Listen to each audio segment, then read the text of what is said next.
கோவை மாநகர காவல்துறை ஆணையாளராக உங்களோடு பேசுவதில் நான் பெருமகிழ்ச்சி அடைகிறேன்.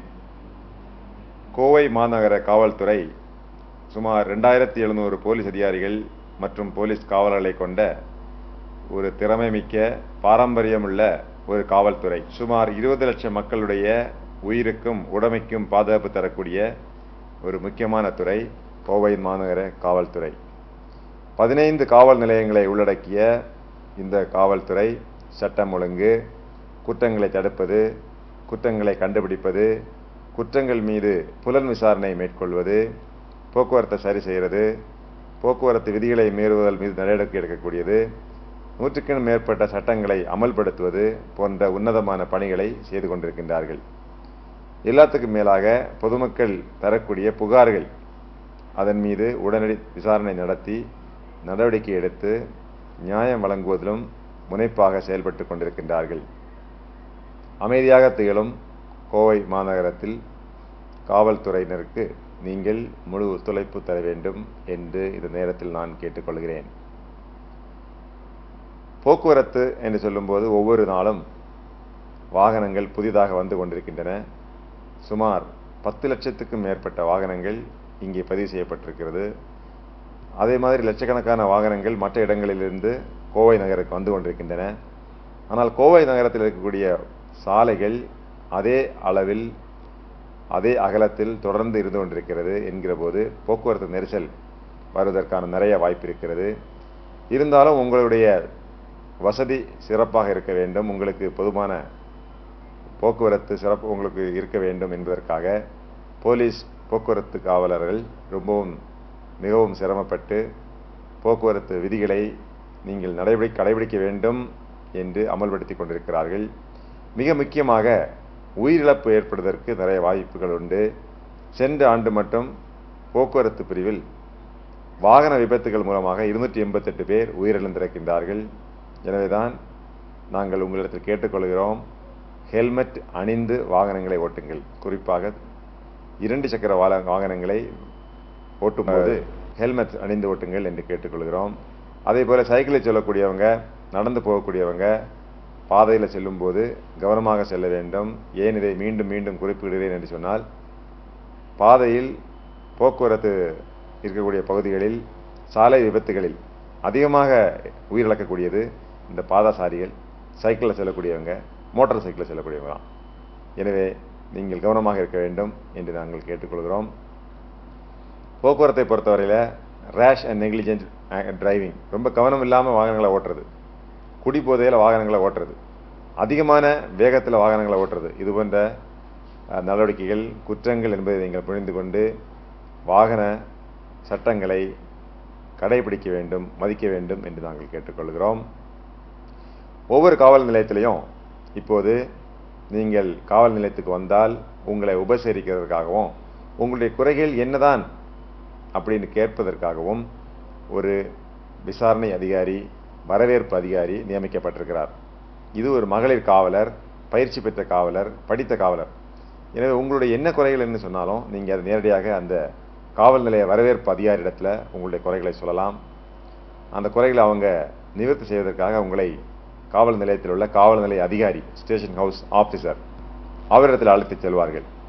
அதற்கு பிறகு நீங்கள் உங்களுடைய குறைகளை சொல்லி அதை நிவர்த்தி செய்யலாம். சட்டத்தில் சொல்லக்கூடிய குற்றம் அப்படின்னு சொன்னால், இந்தியன் பீனல் கோடு போன்ற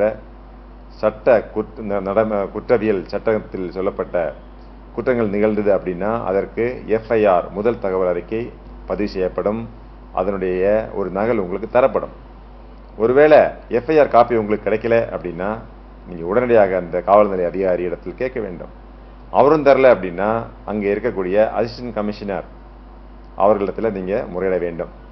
அப்படியும் கொடுக்கல அப்படின்னா டெப்டி கமிஷனருங்கிற ஒரு அதிகாரி இருக்கிறாரு, சட்டம் ஒழுங்கு அல்லது குற்றப்பிரிவு, அவங்கள நீங்கள் அணுக வேண்டும்.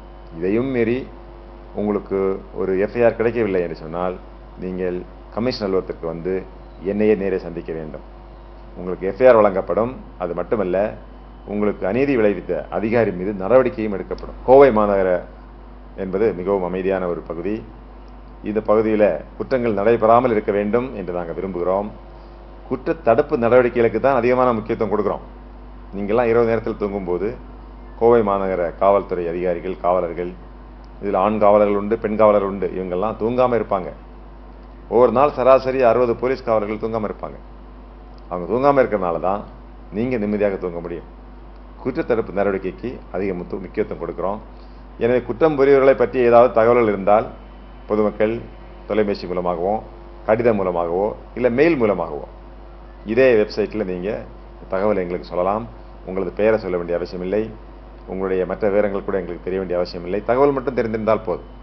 அந்த வகையில் நடவடிக்கை எடுக்கப்படும் என்பதை மட்டும் உங்களிடத்தில் நான் சொல்லிக் கொள்கிறேன். காவல்துறை செய்ய வேண்டிய பணிகள் உண்டு. காவல்துறைக்கு சம்பந்தம் இல்லாத பணிகளும் உண்டு. சில பிரச்சனைகள் சிவில் சம்பந்தமான பிரச்சனைகளாக இருக்கும். அதில் காவல்துறை ஈடுபடுவதற்கு வாய்ப்பில்லை. ஆனால் சிவில் பிரச்சனைகள் இருக்கக்கூடிய நேரத்தில் கிரிமினல் குற்றங்கள் நிகழ்ந்து விட்டது என்று சொன்னால் அதற்கு காவல் நிலையத்தில் புகார் கொடுக்க நீங்கள் முன்வரலாம். அதுபோன்ற புகார்கள் மீது காவல்துறை நடவடிக்கை எடுக்கும். உங்களை ஏமாற்றி இருக்கக்கூடியவர்கள் மீது காவல்துறை நடவடிக்கை எடுக்கும். வேலை வாங்கி தருகிறோம், வெளிநாட்டுக்கு எடுத்துக்கொண்டு போகிறோம், இல்லை காலேஜில் அட்மிஷன் வாங்கி தருகிறோம், அதிகமான வட்டி தருகிறோம், இதுபோன்ற ப்ராமிஸ் வாக்குறுதிகளை கொடுத்து உங்களை ஏமாற்றினாலும் அவர்கள் மீது நாங்கள் நடவடிக்கை எடுக்க முடியும். இருந்தாலும் நீங்களும் பொதுமக்களாகிய நீங்கள் உஷாராக இருக்க வேண்டும். ஒரு வங்கியில் பணம் எடுத்துகிட்டு வரும்போது உங்கள் உடம்புல அழுக்கு இருக்குது, அதை கழுவிக்கிடுங்க அப்படின்னு சொல்லி உங்களுடைய திசையை திருப்ப முடியும். நீங்கள் அலட்சியமாக ஒரு பேக்கை வச்சுட்டு, பணம் இருக்கக்கூடிய பேக்கை வச்சுட்டு வேறு ஏதாவது செஞ்சுட்டு இருக்க முடியும். அந்த நேரத்தில் உங்களுடைய பணத்தையும் பையையும் திருடி கொண்டு போய் விடுவார்கள்.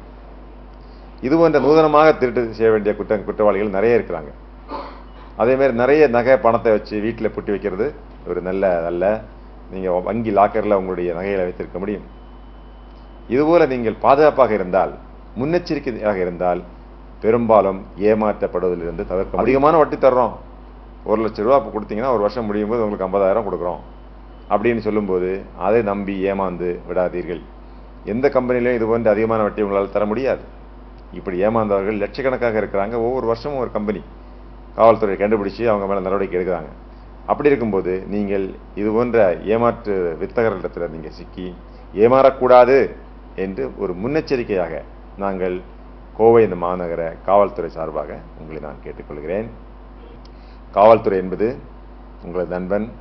இந்த காவல்துறை இருக்கிறதே உங்களுடைய சேவைக்கு தான். எனவே உங்களுடைய குறைபாடுகளை நிவர்த்தி செய்வதற்கு நீங்கள் அவசியம் காவல்துறையை நாட வேண்டும். காவல் நிலையத்துக்கு வர்றதில் ஒன்றும் இலக்கு கிடையாது. உங்களுக்கு குறை என்கிற போது அதை நிவர்த்தி செய்ய வேண்டும். சட்டத்தில் இடம் இருக்கிறது, காவல்துறை இருக்கிறது, காவலர்கள் உங்கள் நண்பன். உங்கள் அனைவருக்கும் எனது வாழ்த்துக்கள்.